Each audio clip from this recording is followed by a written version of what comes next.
Hi అండి, ఇవాళ నేను టమాటా అండ్ కోడ్ కర్రీ చేస్తున్నాను. ఫస్ట్ అయితే ఇలా టమాటాలు కట్ చేసుకొని పక్కన పెట్టేసుకున్నానండి. స్టవ్ ఆన్ చేసుకొని ప్యాన్ పెట్టేసుకున్నాను. ప్యాన్ హీట్ ఎక్కాక తగినంత ఆయిల్ వేసుకోవాలండి. ఆయిల్ హీట్ ఎక్కాక తాలింపులు, ఎండుమిర్చి ఇవి వేసుకోవాలండి. జీలకర్ర అన్నీ వేసేసుకున్నాను నేను. ముందుగా కట్ చేసి పెట్టుకున్న టమాటాలు కూడా ఇవి వేగాక టమాటా ముక్కలు కూడా వేసేసుకుంటున్నానండి.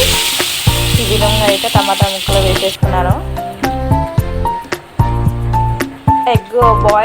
బాయిల్డ్ ఎగ్లు కూడా నేను ఒక పక్కన పెట్టేసుకున్నానండి.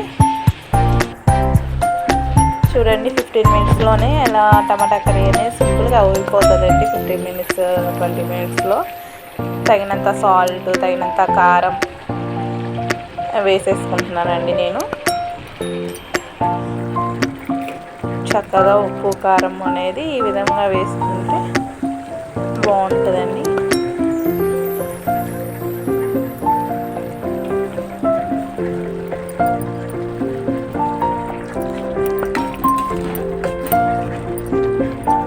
టమాటా కర్రీ చాలా సింపుల్గా అయిపోతుందండి.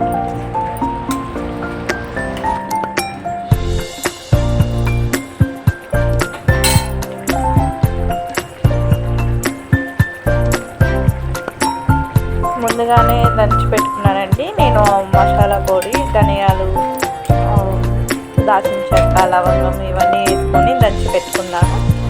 ఆ పౌడర్ కొంచెం వేసుకున్నానండి. కరివేపాకు వేసుకున్నానండి. యాక్చువల్గా అందరూ కరివేపాకుని మనం తాలింపు వేసేటప్పుడే వేస్తారు. బట్ నాకు అలా వేయించింది తినాలంటే ఇష్టం ఉండదు.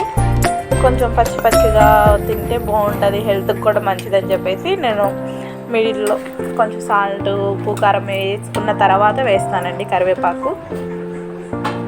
ఎగ్స్ కూడా మనకి బాయిల్ అయిపోయాయి. వీటిని పొట్టు వలిచి అన్నీ రెడీ చేసుకుందామండి. ఎగ్స్ని నేను ఇలా కోడిగుడ్లలో కొంచెం ఆయిల్ కానీ లేకపోతే సాల్ట్ కానీ వేసుకుంటే మంచిగా వస్తుందండి పొట్టు అనేది. ఈ విధంగా అయితే తీసుకున్నాను, కర్రీలో వేసేసుకుంటానండి. ఎగ్స్ కూడా చాలామంది వేయించుకొని వేసుకుంటే టేస్ట్ ఉంటుంది, బాగుంటుంది అని చెప్తారు. కాకపోతే హెల్త్కి అనేది మనం తినే ఫుడ్ హెల్త్కి కూడా ఇంపార్టెంట్ కదండి. ఆయిల్లో వేయించిన దానికన్నా ఇలా బాయిల్డ్ ఎగ్స్ తింటే హెల్త్కి మంచిదని చెప్పేసి నేను ఓన్లీ బాయిల్డ్ ఎగ్స్కే ప్రిఫరెన్స్ ఇస్తానండి. ఇలా చక్కగా బాయిల్డ్ ఎగ్స్ని కర్రీలో వేసేసుకొని ఒక 10 మినిట్స్ అలా ఉంచితే మన ఎగ్ కూడా ఉప్పు కారం అనేది కొంచెం పడుతుందండి, టేస్ట్గా అనిపిస్తుంది. ఈ విధంగా అయితే బాయిల్డ్ అయిపోయాయండి. కొంచెం పైన కొత్తిమీర, పుదీనా వేసుకుంటున్నాను. యాక్చువల్గా అల్లం కూడా వేసుకోవాలండి. అల్లం వేసుకుంటే చాలా టేస్ట్ వస్తుంది మసాలా కర్రీలాగా. నేనేం చేస్తానంటే అల్లాన్ని సన్నగా తరుముకొని ముక్కల్ని లాస్ట్లో వేసుకుంటానండి. కొంచెం పచ్చి పచ్చిగా పంటికి తగులుతుంది అని చెప్పేసి, అంటే హెల్త్కి మంచిదని చెప్పేసి నేను అలా వేస్తాను. మనం బాగా రోట్లో దంచుకొని వేసుకున్నా కూడా టేస్ట్ వస్తుంది మిక్సీ కన్నా.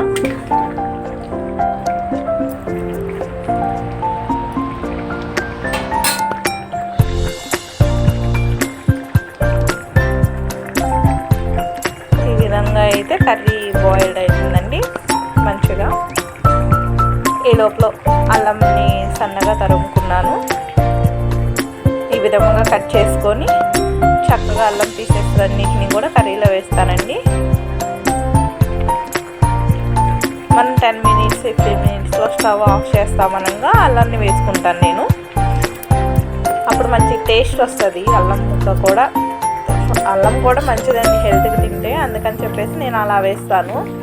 అలా తినలేని వాళ్ళు దంచుకోనో మిక్సీ పట్టుకోనో అసలు కొంతమంది అయితే యూజ్ చేయరు, బట్ నేను వేస్తానండి. టేస్ట్ మంచిగా ఉంటుందండి. ఈ విధంగా అయితే మనకు కర్రీ రెడీ అవుతుంది. వేడి వేడి అన్నంలో కర్రీ వేసుకొని తింటే ఉంటుందండి సూపర్ యమ్మీ టేస్ట్.